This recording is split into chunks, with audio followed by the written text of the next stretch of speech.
یہ امام حسین کی غلطی نہیں ہے کہ آپ نے قیام کیا ہے، بلکہ جن لوگوں نے ساتھ نہیں دیا انہیں سوچنا چاہیے کہ انہوں نے کیوں ساتھ نہیں دیا۔ یہ سوال نہیں پیدا ہوتا اور نہیں پیدا ہونا چاہیے کہ امام حسین علیہ السلام نے ان کی بات کیوں نہیں مانی جو آپ کو منع کر رہے تھے، کیونکہ امام اپنے وقت کے اندر امام حسین ہے کہ یہ بیٹا قیام کرے گا اور جو اس بیٹے کا زمانہ پالے اس کے لیے ضروری ہے کہ وہ میرے اس بیٹے کی مدد کرے۔ ابن عمر کو بھی ڈرایا اور دھمکایا گیا، بخاری کی روایت موجود ہے، اور بہت سارے ناسبی آج ابن عمر کے ساتھ کھڑے نہیں ہوتے، حالانکہ ابن عمر وہ معاویہ سے بلا شک و شبہ افضل ہیں۔ بسم اللہ والصلاة والسلام علی رسول اللہ وآلہ وعلی السلام علیکم ورحمۃ اللہ وبرکاتہ۔ گزشتہ ویڈیو کے اندر ہم نے اس موضوع پر بات کی کہ امام حسین علیہ السلام نے کربلا کی جانب جو سفر کیا ہے اس کی کیا وجوہات تھی۔ یہ جو بیان کیا جاتا ہے کہ کوفہ کی جانب سے آپ کو خطوط ملے، وہاں کے لوگوں نے جو شیعان علی تھے انہوں نے آپ کو بلایا، 10,000 سے زیادہ خطوط بھیجے اور امام حسین علیہ السلام اسی طرح روانہ ہو گئے، اور صحابہ نے آپ کو منع کیا، روکا، لیکن آپ نے صحابہ کی بات نہیں مانی اور آپ پھر بھی کوفہ کی جانب چلے۔ اور اس شبہ کا ہم نے ازالہ کیا کہ یہ بیان کیا جاتا ہے، اس واقعے کو اس طور پر پیش کرتے ہیں کہ جو صحابہ تھے وہ آپ کے ساتھ خلوص رکھتے تھے اور انہوں نے آپ کو منع کیا، انہوں نے آپ کے کوفہ جانے پر اعتراض کیا اور وہ اس بات پر راضی نہیں تھے کہ آپ کوفہ جائیں، وہ منع کرتے جا رہے تھے، لیکن امام حسین پھر بھی کوفہ کی جانب گئے۔ اس واقعے کو ایسا پیش کرتے ہیں کہ گویا صحابہ آپ کے جانے پر راضی نہیں تھے، وہ آپ کے کوفہ کے سفر کو غلط سمجھ رہے تھے، انہوں نے امام حسین کو اس لیے روکا کہ وہ یزید کی حمایت کر رہے تھے اور امام حسین کو کہہ رہے تھے کہ آپ نہ جائیں، آپ کا یہ جانا غلط ہے۔ یہ جو ناسبی اس بات کو پیش کرتے ہیں نا، اس کی وجہ یہ ہوتی ہے، وہ اس لیے نہیں پیش کرتے کہ جناب امام حسین نے یہ سفر کیا تو بہت اچھا کیا ہے، ظلم کے خلاف آپ نے قیام کیا ہے، خروج کیا ہے، بلکہ وہ اسے اس طرح ہی پیش کرتے ہیں کہ دیکھیں صحابہ اور بھی تو رہ رہے تھے، بہت مزے کے ساتھ سب لوگ رہ رہے تھے، سب کی زندگی اچھی گزر رہی تھی، کسی کو کوئی اعتراض نہیں تھا، صرف امام حسین علیہ السلام ہی چلے گئے۔ یعنی یہ امام حسین کا ایسا انفرادی فعل تھا کہ آپ کو یہ نہیں کرنا چاہیے تھا۔ آج بھی ہم اپنے معاشرے میں دیکھتے ہیں کہ جب ایک شخص وہ کھڑا ہوتا ہے، وہ اپنے معاشرے کے اندر ظلم ہوتا ہوا دیکھتا ہے، اس کا دل کڑتا ہے اور وہ چاہتا ہے کہ میرے لوگ امن کے اندر آ جائیں اور اس ظلم کا خاتمہ ہو، تو لوگ اس کے سامنے کیا کہتے ہیں؟ جو کمزور طبیعتوں کے مالک لوگ ہوتے ہیں وہ یہی کہتے ہیں، یہ عذر پیش کرتے ہیں، بہانہ بناتے ہیں۔ آپ کو کیا مسئلہ ہے؟ سارے لوگ تو امن کے ساتھ رہ رہے ہیں، پیس کے ساتھ رہ رہے ہیں، کسی کو کوئی پرابلم نہیں ہے، ایک آپ کو ہی مسئلہ ہو گیا ہے۔ اب اپنے علاقوں کے اندر آپ نے اس کا تجربہ کیا ہوگا، خود آپ کے ساتھ بھی ممکن ہے کہ اس طرح کے واقعات پیش آئے ہوں۔ تو یہ جو اعتراض کر رہے ہیں نا لوگ کہ صحابہ نے آپ کو منع کیا، آپ پھر بھی روانہ ہو گئے، اس کا مقصد یہی ہوتا ہے، وہ امام حسین علیہ السلام کو غلط ثابت کرنا چاہتے ہیں۔ تو پچھلی ویڈیو کے اندر اس پر ہم نے تفصیل کے ساتھ بات کر لی کہ صحابہ نے جو آپ کو منع کیا تو وہ آپ کو غلط نہیں قرار دے رہے تھے، وہ آپ کو صحیح سمجھ رہے تھے، لیکن وہ حالات اور واقعات کو دیکھتے ہوئے وہ پیچھے ہٹ گئے۔ یہ امام حسین کی غلطی نہیں ہے کہ آپ نے قیام کیا ہے، بلکہ جن لوگوں نے ساتھ نہیں دیا انہیں سوچنا چاہیے کہ انہوں نے کیوں ساتھ نہیں دیا۔ اس میں قطعاً ہرگز امام حسین علیہ السلام کے قیام کے اندر کسی بھی طرح سے امام حسین کی جانب سے کمزوری دکھانا یہ مقصد نہیں ہونا چاہیے، جس کو لوگ مقصد بناتے اور اس طرح پیش کرتے ہیں۔ آج ہم اس ویڈیو کے اندر گفتگو کریں گے کہ امام حسین علیہ السلام کا دور وہ کیسا دور تھا، سیاسی طور پر، مذہبی طور پر، اس دور کا جائزہ لینے کی کوشش کریں گے۔ امام حسین علیہ السلام جس طرح کہ ہمارے مورخین نے لکھا ہے، سیرت نگاروں نے، شمس الدین ذہبی رحمہ اللہ نے سیر اعلام النبلاء میں، تاریخ الاسلام میں، ابن کثیر نے اور دیگر مورخین نے، کہ آپ کی جو ولادت ہوئی ہے رسول اللہ صلی اللہ علیہ وآلہ وسلم کی ہجرت مدینہ کے 4 سال بعد ہوئی ہے، اور یعنی چوتھی ہجری کے اندر امام حسین علیہ السلام کی ولادت ہوئی ہے۔ آپ کے اور امام حسن علیہ السلام کی ولادت کے درمیان میں 1 سال کا فاصلہ ہے، یعنی 3 ہجری کے اندر امام حسن علیہ السلام کی ولادت ہے اور 4 ہجری میں امام حسین علیہ السلام کی ولادت ہے۔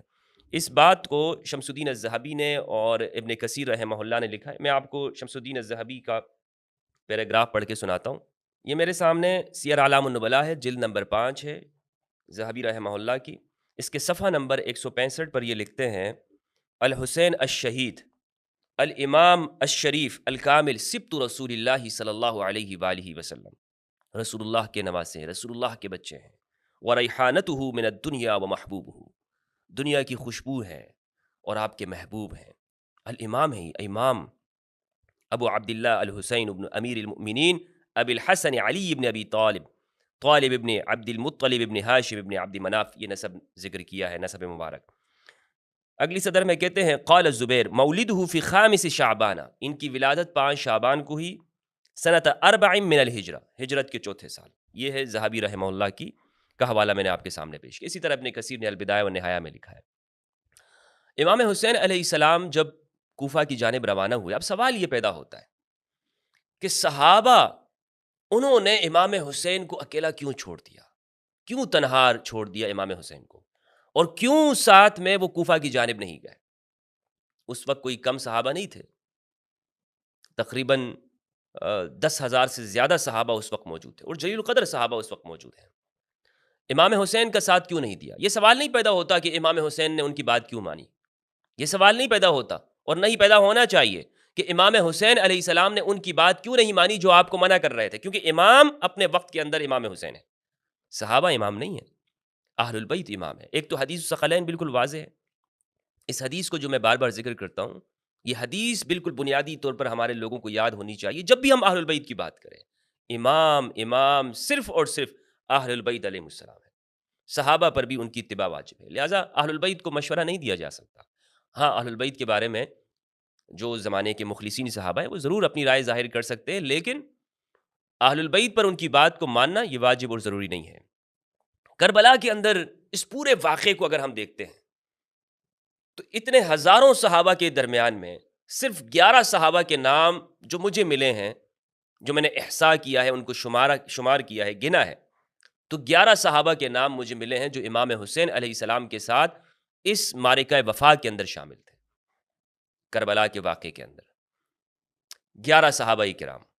ایک صحابی کا میں نے ذکر اپنی پچھلی ویڈیو میں کیا ہے، ان 11 صحابہ کے نام میں آپ کو بتاتا چلوں جنہوں نے کربلا کے واقعے میں امام حسین علیہ السلام کا ساتھ دیا۔ 3 ان میں سے کربلا کا واقعہ ہونے سے پہلے ہی شہید ہو گئے، جلیل القدر صحابہ کرام۔ ایک ان میں ہے ہانی ابن عروہ رضی اللہ تعالی عنہ، جلیل القدر انسان ہے، وفا کی مثال ہے ہانی ابن عروہ۔ دوسرے ہیں عبداللہ ابن یقطر، تیسرے ہیں عبید اللہ ابن حارث۔ یہ عبداللہ ابن یقطر یہ امام حسین علیہ السلام کے سفیر تھے کوفہ کی جانب۔ 6 افراد صحابہ کرام وہ کربلا کے اندر شہید ہوئے ہیں جنہوں نے امام حسین علیہ السلام کا ساتھ دیا اور کربلا میں شہید ہوئے۔ ان میں سے ایک انس بن الحارث الانصاری ہے، اور یہ وہ صحابی ہیں کہ جنہوں نے اس روایت کو رسول اللہ صلی اللہ علیہ وآلہ وسلم سے سنا کہ میرا یہ بیٹا قیام کرے گا، اور جو اس بیٹے کا زمانہ پالے اس کے لیے ضروری ہے کہ وہ میرے اس بیٹے کی مدد کرے۔ فَلْيَنْصُرْهُ إِنَّ ابْنِي هَذَا سَيَخْرُجْ فَمَنْ أَدْرَكَهُ فَعَلَيْهِ أَنْ يَنْصُرَهُ، کہ میرا یہ بیٹا قیام کرے گا۔ امام حسن کے بارے میں فرمایا إِنَّ ابْنِي هَذَا سَيِّدًا، میرا یہ بیٹا سردار ہے۔ اور اس صحابی کا انس بن حارث کا جو تذکرہ ہے الاصابہ الاستیعاب، ہمارے مورخین نے ان کا ذکر کیا ہے۔ دوسرے صحابی ہیں حبیب بن المظاہر الاسدی رضی اللہ تعالی عنہ، عبد الرحمن بن عبد رب، عمار الدلانی، مسلم بن عوسجہ، یحییٰ بن ہانی بن عروہ، یہ ہانی بن عروہ کے بیٹے ہیں۔ یہ 6 وہ صحابہ ہیں کہ جو معرکہ الطف، معرکہ کربلا جو ارض نینوا کے اندر ہوا، امام حسین علیہ السلام کے ساتھ یہ شہید ہوئے ہیں رضی اللہ تعالی عنہم وقد ارضاہم۔ 2 افراد جو بچ جاتے ہیں وہ کربلا کے بعد شہید ہونے والوں میں سے ہیں، سلیمان بن سرد الخزاعی اور مسیب بن نجبہ۔ سلیمان بن سرد الخزاعی رضی اللہ تعالی عنہ وہ شخص ہیں کہ جنہوں نے امام حسین کی جانب خطوط لکھے، اور امام حسین علیہ السلام ان کی بات پر آئے۔ اور خطوط لکھنے والے 2 طرح کے افراد تھے، 2 گروہ تھے، مخلصین بھی تھے، منافقین بھی تھے۔ کچھ لوگ کہتے ہیں نا شیعوں نے امام حسین کو شہید کیا ہے، یہ بالکل علی الاطلاق طور پر یہ بات کہنا جھوٹ ہے، تاریخ کا سب سے بڑا۔ بلکہ حقیقت یہ ہے کہ منافق تھے، جس طرح رسول کے زمانے میں منافقین موجود تھے، اسی طرح امام حسین علیہ السلام کے زمانے میں منافقین تھے، امام علی کے لشکر کے اندر منافقین چھپے ہوئے تھے، خوارج۔ منافقین تو ہر دور میں ہوتے ہیں۔ سلیمان بن سرد الخزاعی رضی اللہ عنہ، انہوں نے بھی امام حسین کو خطوط لکھے تھے، لیکن یہ پھر اپنی کمزوری اور بشری ضعف کی وجہ سے یہ شریک نہ ہو سکے۔ بعد میں انہوں نے توبہ کی ہے اور عین الوردہ میں یہ شہید ہوئے ہیں، جو بہت بڑا معرکہ ہوا ہے عین الوردہ کے اندر۔ اور دوسرے ہیں مسیب بن نجبہ۔ تو یہ 11 صحابہ وہ ہیں کہ جنہوں نے امام حسین علیہ السلام کے لیے قربانی دی. اب موضوع کی جانب آتے ہیں، اور موضوع ہمارا یہ ہے کہ امام حسین علیہ السلام کا جو دور ہے وہ کیسا دور تھا. امام حسین علیہ السلام کی ولادت کے بارے میں نے آپ کو بتایا کہ 4 ہجری کے اندر ہوئی ہے. یعنی رسول اللہ صلی اللہ علیہ وآلہ وسلم کا جب وصال ہوا تو امام کی جو عمر ہے وہ تقریباً 7 سال بنتی ہے. حضرت ابوبکر رضی اللہ عنہ کے زمانے میں ان کی عمر 9 سال بنتی ہے. حضرت عمر کے دور میں حضرت عمر نے تقریباً 12 سال حکومت کی ہے، اور 13 ہجری سے لے کر 23 ہجری تک. تو حضرت عمر کے زمانے میں جو ان کی عمر بنتی وہ ہے 19 سال. حضرت عثمان کے دور حکومت میں ان کی عمر 31 سال بنتی ہے. 35 ہجری میں حضرت عثمان کی شہادت ہوئی ہے، تو اس اعتبار سے آپ عمر لگا لیں. یعنی 23 میں حضرت عمر کی شہادت، اور حضرت عثمان کی جو شہادت ہے وہ ہے 35 ہجری میں. کل دور حضرت عثمان کا جو رہا ہے وہ 12 سال رہا ہے. 2-2.5 سال حضرت ابوبکر نے حکومت کی ہے، 10 سال حضرت عمر نے، 12 سال حضرت عثمان نے. امام علی علیہ السلام کے دور میں امام حسین کی جو عمر ہے وہ ہے 36 سال. یعنی امام کی جو شہادت کا سال ہے وہ 40 ہجری ہے، اور رمضان مبارک کی 21 تاریخ ہے. تو یہ جتنے بھی جو دور ہے امام حسین علیہ السلام اس دور کے اندر ہیں.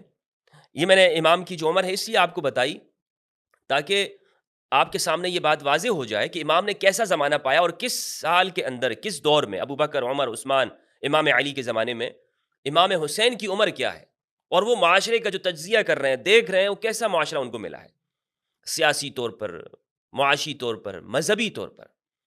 یعنی حضرت ابوبکر کے زمانے میں تو ایک دور امام حسین علیہ السلام کے اوپر یہ بھی آیا ہے کہ جب سیدہ زہرا علیہ السلام کا وصال اس حال میں ہوا ہے کہ سیدہ زہرا نے فدق کے مطالبے کے بعد جو حضرت ابوبکر سے ناراض رہی ہیں تو پوری زندگی ناراض رہی. امام حسین علیہ السلام اس بات کو جانتے ہیں، خم کے مقام پہ موجود ہیں، غدیر خم میں ثقیفہ کو جانتے ہیں. پھر حضرت عمر کا جو دور ہے وہ امام حسین علیہ السلام کے سامنے ہے. سیدہ زہرا کے مصائب ہیں، امام علی علیہ السلام کی تنہائی ہے، حضرت عثمان کی شہادت اور کس طور پر وہ ہوئی. لوگوں نے اختلاف کیا، صحابہ اختلاف میں پڑ گئے، حضرت عثمان کے خلاف محاصرہ ہوا. اس سارے واقعے کے امام حسین علیہ السلام عینی شاہد ہیں. امام علی کے زمانے میں جو جنگ ہوئی ہے 36 ہجری کے اندر جنگ جمل ہوئی ہے. امام حسین اس میں میسرہ کے اوپر کمانڈر تھے، آگے بڑھ بڑھ کر حملہ کیا کرتے تھے، جلیل القدر یعنی شجاعت والے، طاقت والے. اور یہ جو روایت نقل کی جاتی ہے کہ امام حسین علیہ السلام وہ اپنے ناف سے نیچے رسول اللہ کے مشابہ تھے. تو اس کی جو تعبیر کرتے ہیں علماء وہ یہ کرتے ہیں کہ بہادری میں رسول اللہ کے مشابہ تھے. جس طرح رسول اللہ صلی اللہ علیہ وآلہ وسلم بہادر تھے، امام علی بہادر ہیں، امام حسین علیہ السلام بھی بہادر نوجوان ہیں. اور کسی بات کو اگر درست نہیں سمجھتے تو بالکل سامنے کہہ دیا کرتے تھے کہ یہ بات صحیح نہیں ہے، انکار کرتے تھے اس بات کے اوپر. تو یہ واقعات امام حسین علیہ السلام کے سامنے ہوئے ہیں. صفین میں امام حسین موجود ہیں، کمانڈر ہیں صفین کے، اور صفین میں امام علی کا رویہ دیکھتے ہیں، باقی گروہ کا رویہ دیکھتے ہیں، ان کی جانب سے سختی دیکھ رہے ہیں. صلح امام حسن کے اندر موجود ہیں، اور جن شرائط کے اوپر وہ صلح ہوئی ہے امام حسن علیہ السلام اس میں موجود ہیں. امام حسن نے جو صلح کی ہے وہ شرائط کے اوپر تھی، اور اس پر میں نے تفصیلی گفتگو کی ہوئی ہے. معاویہ بن ابی سفیان نے امام حسین علیہ السلام کی جانب جب خط لکھا تھا تو امام حسین علیہ السلام نے جب دیکھا کہ صلح امام حسن کی شرائط کی خلاف ورزی کی جا رہی ہے تو امام حسین نے اس موقع پر بھی اس بات کو برملا ظاہر کیا کہ واللہ تمہارے خلاف بھی جہاد کو ترک کرنے کا مجھے کوئی عذر نظر نہیں آ رہا. یعنی میں کوئی ایسی وجہ نہیں دیکھتا ہوں کہ اب تمہارے خلاف جہاد نہیں کرنا چاہیے. سیر اعلام النبلاء کے اندر ذہبی نے اس بات کو لکھا ہے، ابن کثیر نے لکھا ہے، اور دیگر مورخین نے اس بات کو. تو امام حسین علیہ السلام نے اس سارے دور کو ہوش و حواس کے ساتھ دیکھا، اس کا تجزیہ کیا. آپ کے سامنے یہ ساری چیزیں موجود ہیں.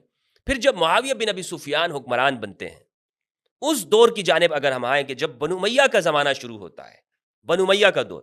یہ میرے سامنے کتاب ہے، دیوبندی عالم دین تھے مولانا سید مناظر احسن گیلانی رحمہ اللہ، ان کی کتاب ابو حنیفہ کی سیاسی زندگی. اس میں انہوں نے یہ بات لکھی ہے صفحہ نمبر 43 کے اوپر. یہ اموی حکمرانوں کا جو دور ہے اس کے بارے میں یہ لکھتے ہیں کہ کیسا زمانہ تھا. اموی دور میں انصاف و حکومت سے بے راہ روی، ایسا زمانہ آ گیا تھا جب امام حسن علیہ السلام نے صلح کر لی معاویہ بن ابی سفیان کے ساتھ، امام حسن کی شہادت ہو گئی، اموی حکومت قائم ہو گئی، اور خلافت ملوکیت میں تبدیل ہو گئی. یعنی خلافت جس طرح سے بھی تھی، اس کو آپ خلافت علی منہاج النبوہ کہیں یا نہ کہیں، لیکن حکمرانی کا جو دور تھا اس میں ایک تبدیلی آئی ہے. اس طور پر تبدیلی آئی ہے کہ باپ اپنے جانے کے بعد اپنی زندگی میں ہی اپنے جانے کے بعد اپنے بیٹے کے لیے وصیت کر جاتا ہے کہ یہ میرے بعد حکمران ہوگا. ایک بہت بڑی تبدیلی تھی.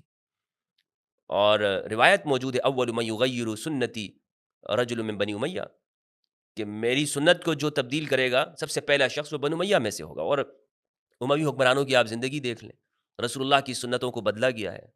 سنن نسائی کو آپ دیکھ لیں، حج کا تلبیہ چھوڑ دیا گیا، بسم اللہ کو چھوڑ دیا گیا، اسی طرح تکبیرات کو چھوڑ دیا گیا. بخاری کے اندر روایت موجود ہے 786 نمبر. اور فتح الباری میں ابن حجر اسقلانی نے جو اس کی شرح کی ہے، یہ ساری چیزیں اگر آپ دیکھیں گے تو یہ آپ کے سامنے یہ بات آئے گی کہ سنتوں کو چھوڑ دیا گیا، بدعات کو زندہ کیا گیا. یعنی یہ ایک طرح کی بدعت ہی تھی جو اموی زمانے کے اندر. مناظر حسن گیلانی رحمہ اللہ نے یہ بات لکھی ہے، میں آپ کے سامنے پیش کرتا ہوں. یہ کہتے ہیں مگر جب خلافت نے سلطنت کا چولا بدلا اس وقت کیا ہوا اور کیا ہوتا رہا، ذکر کرتے ہوئے شرم آتی ہے. صرف یہی نہیں کہ قانون کے نافذ کرنے میں قریب اور بعید، دوست اور دشمن کا فرق کیا جاتا تھا، بلکہ ایسا معلوم ہوتا ہے کہ اسلامی قانون کی اپنی مطلب کے مطابق تشریح کا حق بھی ان بادشاہوں، خلیفوں اور ان کے ولاة اور حکام نے اپنے ہاتھوں میں لے لیا تھا. یعنی جو ان کی مرضی ہوتی تھی اس کو یہ انصاف کہتے تھے، اور ظلم جس کے اوپر یہ چاہتے یہ ظلم کیا کرتے تھے. ٹیکس، بھاری بھرکم ٹیکس عائد کیے ہوئے تھے، جس سے عمر بن عبدالعزیز نے اپنے زمانے میں ختم کیا تھا. انہوں نے ٹیکسوں کا نظام یعنی ہر اس شخص کے اوپر بھی لگاتے تھے کہ جو مسلمان ہو جاتا تھا. اگر ایک شخص غیر مسلم سے مسلمان ہو جاتا ہے تو ٹیکس تو معاف ہو گیا، جزیہ تو ختم ہو گیا، لیکن اس پہ بھی ٹیکس عائد کر دیا. بن عبدالعزیز نے اس کی مخالفت کی اور اپنے زمانے میں اس کو ختم کیا. تو امام حسین علیہ السلام نے یہ ساری چیزیں دیکھیں، اور پھر خود امام حسین سے، صحابہ سے جبری بیعت لی گئی، لینے کی کوشش کی گئی. امام حسین نے اور عبداللہ بن زبیر نے بیعت نہیں کی ہے، لیکن معاویہ بن ابی سفیان نے اپنی زندگی کے اندر ہی یہ کوششیں شروع کر دی تھی کہ اب چونکہ میں دنیا سے جانے والا ہوں تو میرے بعد یزید خلیفہ ہوگا، اور اس کے لیے انہوں نے لوگوں پر دباؤ ڈالنا شروع کیا. اب یہ میرے اپنے الفاظ نہیں ہیں، میں آپ کے سامنے اپنی باتوں کا حوالہ آپ کے سامنے پیش کرنا چاہتا ہوں. یہ میرے سامنے سیر اعلام النبلاء ہے، جلد نمبر اس کی 3 ہے، مؤسسۃ الرسالہ ہے، صفحہ نمبر 225. ذہبی رحمہ اللہ اس میں لکھتے ہیں، ایوب سے روایت ہے، وہ نافع سے نقل کرتے ہیں، کہتے ہیں کہ ان معاویہ بعث الی ابن عمر ب100 الف، ابن عمر کو معاویہ بن ابی سفیان نے 1 لاکھ درہم بھیجے. لما اراد ان یبایع لیزید، جب اس نے یہ ارادہ کیا معاویہ بن ابی سفیان نے کہ وہ یزید کی بیعت لیں، تو اس موقع پر ابن عمر نے کہا کہ ان دینی عندی اذا لرخیص، اگر یہ اس کا مطلب یہ ہے تو پھر تو میرا دین بہت سستے میں بک گیا. یہ نہیں کہ لوگوں کو مال کی لالچ دے کر بیعت لی گئی ہو، بلکہ ڈرا دھمکا کر بھی بیعت لی گئی. ذہبی نے ہی سیر اعلام النبلاء میں امام حسین علیہ السلام کی حالات زندگی میں لکھا، یہ میرے سامنے جلد نمبر 5 ہے.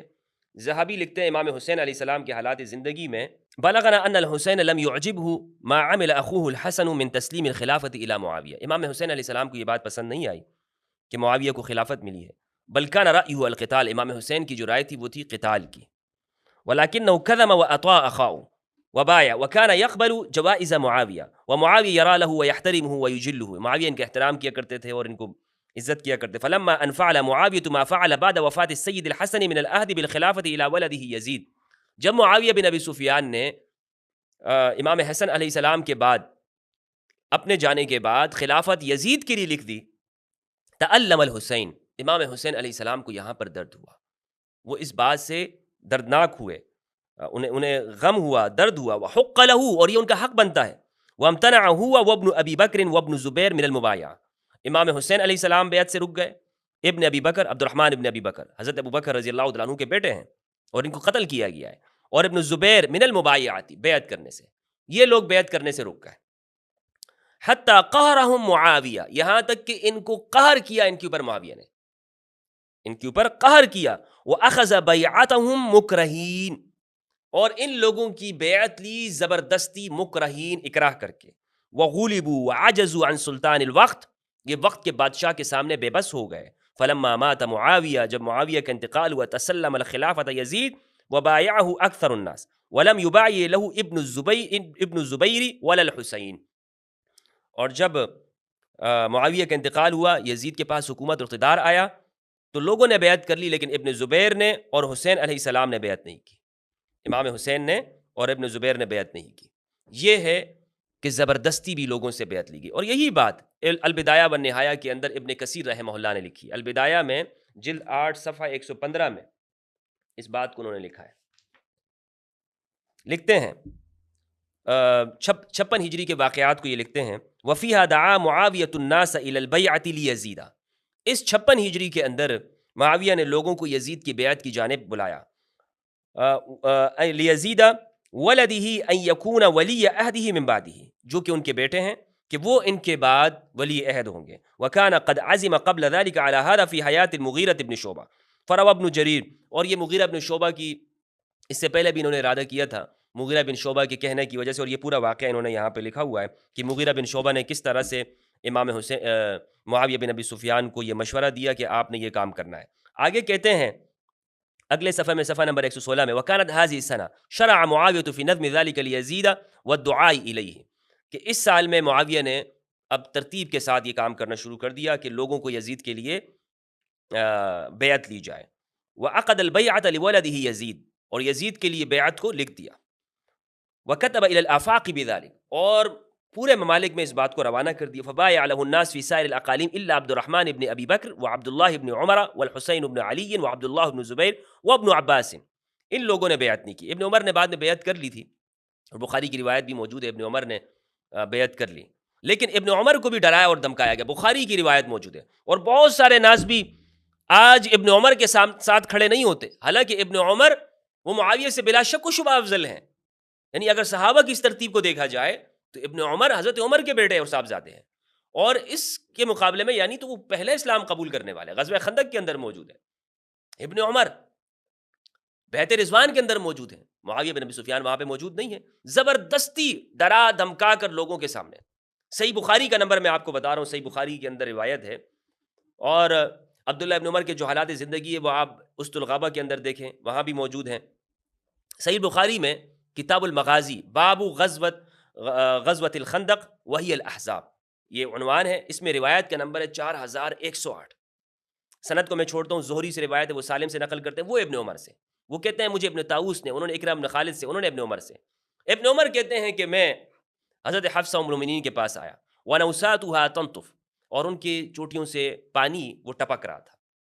قلت قد كان من امر الناس ما ترینا فلم یجعل لی من الامر شیء, میرا تو کوئی معاملہ نہیں رہے گا. اور یہ وہ زمانہ ہے کہ جب معاویہ صلح حسن کے بعد وہ مکہ آئے تھے, یہ وہ زمانہ ہے. آگے دیکھیے گا, کہتے ہیں مجھے تو حکومت وغیرہ نہیں ملی. ترجمہ کرنے والے داؤد راز رحمہ اللہ جو سلفی عالم ہیں, انہوں نے یہ ترجمہ کیا. کچھ لوگ یہاں پہ کہتے ہیں کہ نہیں, یہاں پر قصاص عثمان کی بات تھی. یہ ناز بھی بہت جھوٹ ہے, واللہ یقین کیجئے, اتنے جھوٹے ہیں, اتنا جھوٹ بولتے ہیں تحریفات کے اندر.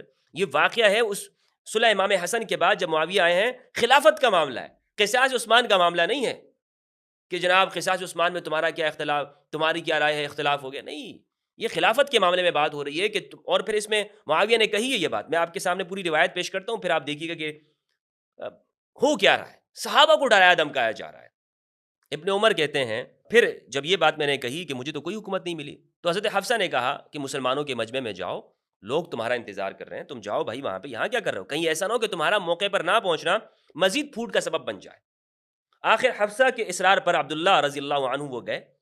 پھر جب لوگ وہاں سے چلے گئے تو معاویہ نے خطبہ دیا اور کہا کہ خلافت کے مسئلے پر جسے گفتگو کرنی ہو وہ ذرا اپنا سر تو اٹھائے, سر تو اٹھا کے دیکھو ہمارے سامنے خلافت کے معاملے میں. یہاں پر عربی زبان کے جو الفاظ ہیں وہ میں آپ کے سامنے پیش کرتا ہوں. عربی کے الفاظ ہیں, کہتے ہیں خطب معاویۃ قال من كان يريد ان يتكلم في هذا الامر فليتل لنا قرنه فلنحن احق به منه ومن ابيه. اپنا سر تو اٹھا کے دیکھے, بخدا ہم اس سے اور اس کے باپ سے زیادہ حقدار ہیں, ہم اس شخص سے کہ جو ہم سے اختلاف کرنا چاہتا ہے. اور یہ بات کس سے کہی جا رہی ہے؟ عبداللہ ابن عمر سے. جب عبداللہ ابن عمر نے یہ بات سنی نا, تو عبداللہ ابن عمر نے وہاں کوئی جواب نہیں دیا اور وہاں سے نکل گئے.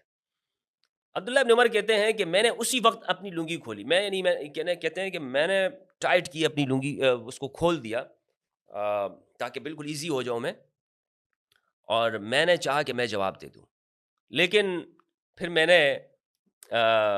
نے یہ کہنا چاہ رہا تھا کہ ان سے کہوں کہ تم سے زیادہ خلافت کا حقدار وہ ہے جس نے تم سے اور تمہارے باپ سے اسلام کے لیے جنگ کی تھی. اللہ اکبر. عبداللہ ابن عمر کیا کہہ رہے ہیں؟ کہ بھائی تم تو اس وقت مسلمان ہی نہیں تھے جو ہم دین کے لیے قربانیاں دے رہے تھے، اور تمہارے خلاف لڑ رہے تھے۔ معاویہ بن ابی سفیان سے کہا کہ تمہارے خلاف اور تمہارے باپ کے خلاف ہم لڑ رہے تھے۔ عبداللہ ابن عمر رضی اللہ تعالیٰ عنہ کہہ رہے ہیں، یہ صحابہ عبداللہ ابن عمر، ان کا موقف دیکھیے، اور آج ناسبیوں کو دیکھیے کہ ناسبی وہ عبداللہ ابن عمر رضی اللہ تعالیٰ عنہ ان کے اس واقعے کو بیان نہیں کرتے۔ کیوں نہیں کرتے؟ اور برابر کرنے کی کوشش کرتے ہیں۔ اب آگے دیکھیے گا، کہتے ہیں کہ جب میں نے یہ بات کہی نا، کہنا چاہا، لیکن پھر میں ڈرا کہ کہیں میری اس بات سے مسلمانوں میں اختلاف نہ بڑھ جائے۔ میں یہ کہنا چاہ رہا تھا اور خونریزی نہ ہو جائے، میری بات کا مطلب میری منشا کے خلاف نہ لیا جانے لگے، کچھ لوگ بات کا بتنگڑ نہ بنا لیں۔ اس کے بجائے مجھے جنت کی وہ نعمتیں یاد آ گئیں جو اللہ تعالیٰ نے صبر کرنے والوں کے لیے جنت کے لیے تیار رکھی ہیں۔ میں نے کہا بھائی چھوڑ دو ان معاملوں کو، جو بولتا ہے بولنے دو۔ حبیب ابن ابی مسلم نے کہا کہ اچھا ہوا آپ محفوظ رہے اور بچا لیے گئے، آفت میں نہیں پڑے، بول دیتے نا تو آفت آ جانی تھی تمہارے اوپر۔ تو یہ آگے تابعی نے یہ بات کہی ہے، تابعی کی کومنٹ ہے، کیونکہ وہ دیکھ رہے تھے۔ تو یہ واقعہ میں نے آپ کے سامنے اس لیے پیش کیا کہ امام حسین علیہ السلام اس دور کے اندر جی رہے ہیں، وہ دیکھ رہے ہیں کہ زبردستی لوگوں سے بیعت لی جا رہی ہے، ڈرا کر دھمکا کر، اور دین کے معاملات کو جس طرح میں نے الفاظ آپ کے سامنے مناظر حسن گیلانی کے پیش کیے کہ اموی زمانے کے اندر وہ کہہ رہے کہ سر شرم سے جھک جاتا ہے، قانون کی حالت، انصاف کی حالت، لوگوں کو قتل کیا جانے لگا۔ اور آپ نے واقعہ حرہ میں دیکھا ہوگا کہ مسلم بن عقبہ نے وہاں پر 10,000 صحابہ کو شہید کیا، 10,000 صحابہ کو، اور اس کے بعد بھی وہ کہتا ہے کہ الحمدللہ ایسے گورنروں کو تعین کر دیا تھا، تعینات کر دیا گیا تھا۔ تو ایسے زمانے میں صحابہ کیسے امام حسین کا ساتھ دیتے؟ عبداللہ ابن عمر جیسا شخص جو حضرت عمر کا بیٹا ہے، اس نے حالات کے ساتھ ساز باز کر لیا، خاموش ہو گئے، چپ ہو گئے، اپنی زبان کو بند کر دیا کہ نہیں بھئی حق تو میرا بنتا ہے عبداللہ ابن عمر کا۔ عبد الرحمن بن ابی بکر، حضرت ابوبکر کے جو بیٹے ہیں، انہوں نے تو اپنے حق کو ظاہر کیا اور ان کو پھر قتل کر دیا گیا۔ حضرت عائشہ نے کہا بھی تھا کہ اگر میں چاہوں تو آپ کو قتل کا پلان کرنا میں آپ کے لیے کر سکتی ہوں، کہ آپ کو خوف نہیں ہوا؟ تو صحابہ کو شہید کیا گیا، اسی لیے اتنا روب دبدبہ قائم کیا گیا اسلحے کے زور کے اوپر کہ امام حسین علیہ السلام کے ساتھ لوگ روانہ ہی نہیں ہوئے۔ اور یہ ممکن ہے کہ اکثریت وہ حالات کے ساتھ حالات کے سامنے اپنے سر کو جھکا لے۔ تو جب صحابہ نے اپنے سر کو جھکا لیا حالات کے ساتھ انہوں نے دیکھ لیا کہ یہ حالات جس طرف جا رہے ہیں ہمیں بھی اس طرف جانا ہے، وگرنہ تو شہادت ہے۔ اور یہ ممکن ہے بالکل۔ میں نے آپ کے سامنے گزشتہ ویڈیو کے اندر بھی روایت پیش کی، مستدرک الحاکم کی روایت، کہ حضرت عمر کو رسول اللہ صلی اللہ علیہ وآلہ وسلم نے خیبر فتح کرنے کے لیے بھیجا تھا، لیکن وہ واپس آ گئے، فتح نہ کر سکے۔ پھر اگلے دن امام علی علیہ السلام کو بھیجا اور انہوں نے فتح کیا۔ تو ایسا ممکن ہوتا ہے کہ جنگوں سے واپس ہو جائیں، صحابہ واپس ہوئے جنگوں سے، واپس آ گئے، فتح نہ کر سکے ایک کام کو، اور پھر ایک دوسرے کے اوپر الزام بھی لگاتے رہے۔ مستدرک الحاکم کی جو روایت ہے اسکرین کے اوپر آپ دیکھ رہے ہوں گے۔ تو میرے بھائیوں یہی وہ بنیادی چیز ہے، لوگ اس کو سمجھ نہیں پا رہے اور وہ کہہ رہے ہیں نہیں بھائی صحابہ نے منع کیا ہے پھر کیوں نہ مانے۔ وہ خدا کے بندو، صحابہ رسول اللہ نے فرمایا میرے بعد تم اشد اختلاف، میرے بعد تم اختلاف میں پڑ جاؤ گے۔ اور اس روایت کو امام حسین علیہ السلام نے نقل کیا ہے۔ امام حسین اس واقعے کی گواہ ہیں کہ رسول اللہ نے صحابہ کو فرمایا کہ میرے بعد تم اختلاف کر جاؤ گے۔ تو لہٰذا اگر صحابہ نہیں گئے ہیں، صحابہ نے اکیلا چھوڑ دیا ہے، تنہا چھوڑ دیا ہے، تو اس پر امام حسین علیہ السلام کے اوپر کوئی حرف نہیں آتا، کوئی انگلی نہیں آتی کہ جناب امام حسین نے ان کی بات کیوں نہیں مانی۔ تو یہ وہ وجوہات تھی جو میں نے آپ کے سامنے بیان کی۔ اللہ سبحانہ و تعالیٰ سے دعا ہے کہ پروردگار ہم سب کو اہل البیت کی معرفت عطا فرمائے، قرآن مجید میں تدبر کرنے کی اور حق سچ کہنے کی توفیق دے۔ والسلام علیکم ورحمۃ اللہ وبرکاتہ۔